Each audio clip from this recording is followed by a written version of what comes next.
ಇಂದು ನಾನು ಮಾಡುತ್ತಿರುವುದು ಎಲ್ಲರೂ ಇಷ್ಟಪಡುವ ರುಚಿಯಾದ ಶಾವಿಗೆ ಪಾಯಸ.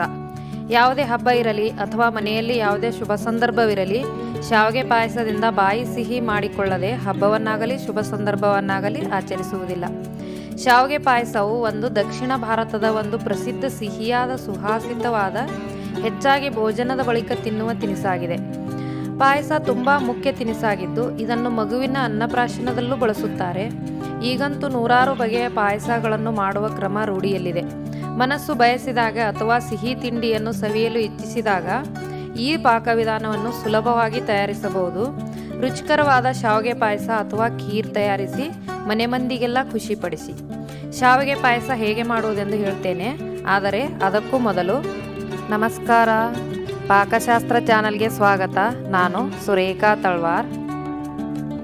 ನಮ್ಮ ಚಾನಲ್ಗೆ ಸಬ್ಸ್ಕ್ರೈಬ್ ಮಾಡಿಲ್ಲ ಅಂದರೆ ದಯವಿಟ್ಟು ಸಬ್ಸ್ಕ್ರೈಬ್ ಮಾಡಿ, ಹಾಗೆ ಪಕ್ಕದಲ್ಲಿರೋ ಬೆಲ್ಲೈಕನ್ ಪ್ರೆಸ್ ಮಾಡಿ. ಬೆಲ್ಲೈಕನ್ ಪ್ರೆಸ್ ಮಾಡೋದ್ರಿಂದ ನಮ್ಮ ಹೊಸ ವಿಡಿಯೋ ನೋಟಿಫಿಕೇಷನ್ ನಿಮಗೆ ಬರುತ್ತೆ. ಶಾವಿಗೆ ಪಾಯಸ ಮಾಡೋ ವಿಧಾನ ನೋಡ್ಕೊಳ್ಳೋಣ.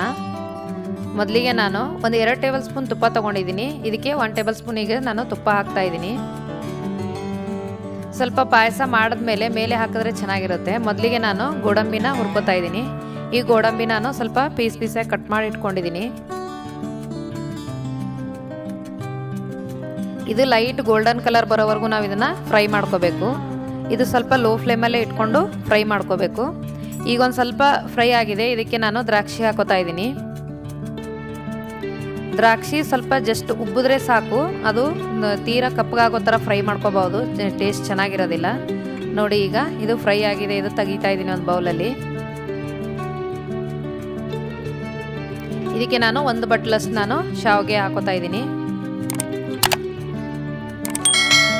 ಇದು ಸಹ ನಾವು ಸ್ವಲ್ಪ ಕಲರ್ ಚೇಂಜ್ ಆಗೋವರೆಗೂ ಫ್ರೈ ಮಾಡ್ಕೋಬೇಕು. ನೋಡಿ, ಈಗೆಲ್ಲ ಫ್ರೈ ಆಗಿದೆ. ಇದು ಸ್ವಲ್ಪ ಇನ್ನೊಂಚೂರು ಕಲರ್ ಚೇಂಜ್ ಆಗೋವರೆಗೂ ನಾನು ಫ್ರೈ ಮಾಡ್ತಾ ಇದ್ದೀನಿ.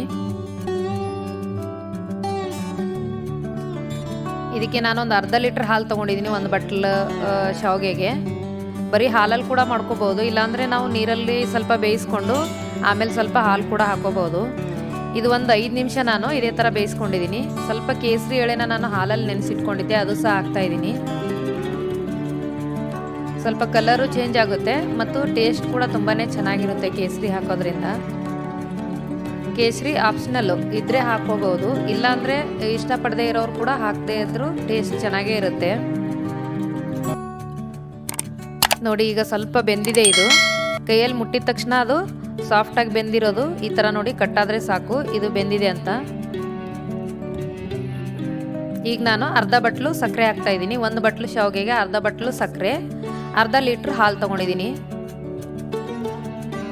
ಶಾವಿಗೆ ಪೂರ್ತಿಯಾಗಿ ಬೆಂದುಬಿಟ್ರೆ ಅದು ಪಾಯಸ ತುಂಬ ಗಟ್ಟಿಯಾಗಿಬಿಡುತ್ತೆ. ನಾವು ಇಟ್ಟಿದ ತಕ್ಷಣ ಈ ಥರ ಒಂದು ಸ್ವಲ್ಪ ಗಟ್ಟಿ ಇರಬೇಕಾದ್ರೇ ನಾವು ಹಾಲು ಸಕ್ಕರೆ ಹಾಕ್ಕೊಂಡು ಬೇಯಿಸಿ ಇಳಿಸ್ಕೊಂಡ್ಬಿಟ್ರೆ ನಾವು ಒಂದು 1 ಅವರ್ ಬಿಟ್ಟು ತಿಂದರೂ ಅದು ತಿಳಿಯಾಗೇ ಇರುತ್ತೆ, ಅಷ್ಟೊಂದೇನು ಗಟ್ಟಿ ಆಗೋದಿಲ್ಲ. ಈಗ ನಾನು ದ್ರಾಕ್ಷಿ ಗೋಡಂಬಿ ಹಾಕ್ತಾಯಿದ್ದೀನಿ. ಒಂದು 4 ಏಲಕ್ಕಿನ ನಾನು ಜಜ್ಜಿಬಿಟ್ಟು ಹಾಕ್ತಾಯಿದ್ದೀನಿ. ನೋಡಿ, ಎಷ್ಟು ಬೇಗನೆ ರೆಡಿ ಮಾಡ್ಕೋಬೋದು ಪಾಯಸ.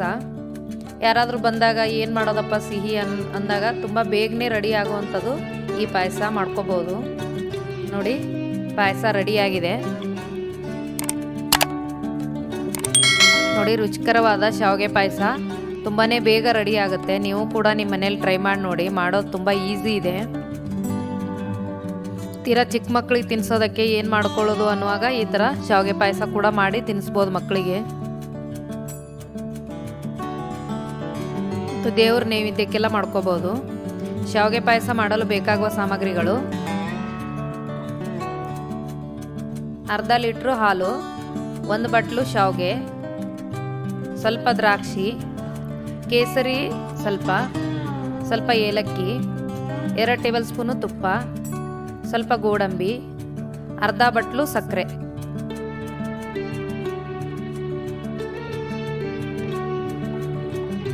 ಈ ವಿಡಿಯೋ ನಿಮಗೆ ಇಷ್ಟವಾದರೆ ಲೈಕ್ ಮಾಡಿ, ಶೇರ್ ಮಾಡಿ, ಸಬ್ಸ್ಕ್ರೈಬ್ ಮಾಡಿ ಹಾಗೂ ಪಕ್ಕದಲ್ಲಿರೋ ಬೆಲ್ ಐಕನ್ ಪ್ರೆಸ್ ಮಾಡಿ.